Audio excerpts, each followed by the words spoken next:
Staying in South Africa, the MARIKANA massacre shocked the nation 4 years ago. Dozens of mine workers were killed as they called for housing and better working conditions, conditions that were promised to them in 2006 by their employer, Lonmin. Now a new report from Amnesty International says the mining company has not fulfilled its legally binding arrangement. And for some more on this, let's speak to Audrey Gaughran. She's the Global Issues Director at Amnesty International. She's joining us from London. Audrey, good to speak to you. So just give us briefly, if you can, the details of this report and what you found at this site. Well, the main thing that we found in this report was that Lonmin's mine workers, the workers living and working in the MARIKANA mine, are living in appalling squalid conditions right on the mine site. So in terrible small shacks, no proper water, no proper sanitation, shacks that fall down if it rains too hard. This is where they're living. They go down underground, they work very hard, they come up, and this is what their life is.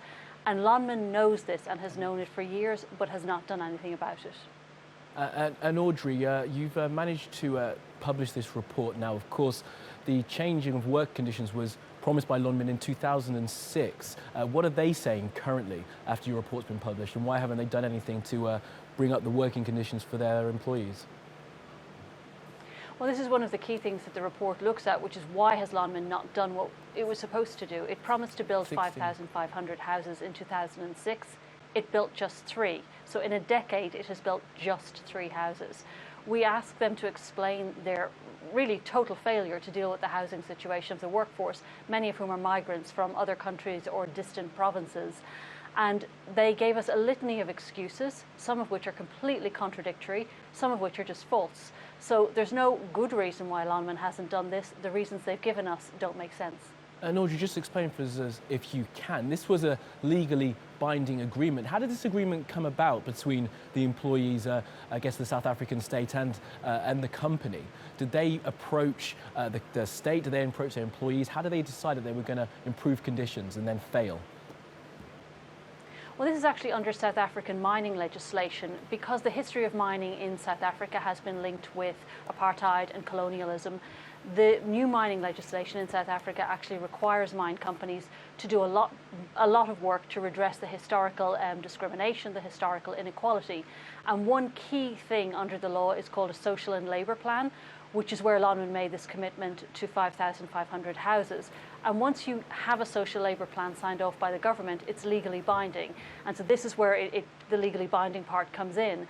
But although Lonmin only built 3 of the 5,500 houses, the government of South Africa has not taken any measures to sanction the company that we're aware of. We've raised it with the government, but they haven't responded. Audrey, just confirm that. They've built 3 of the 5,000 houses they were said to be building. Yes, they promised to build 5,500 houses under their social labour plan, which is a legally binding document, and they've built just 3.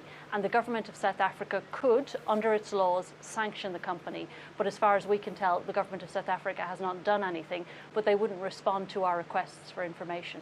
Well, that was my next question then. So what's going to be done now to put pressure on Lonmin and the South African state to make sure that this agreement is adhered to? Well, we're looking to put pressure on the South African government as a result of this report. Amnesty's membership will be campaigning on this on the basis of the findings of this report to get the government of South Africa to hold Lonmin to account.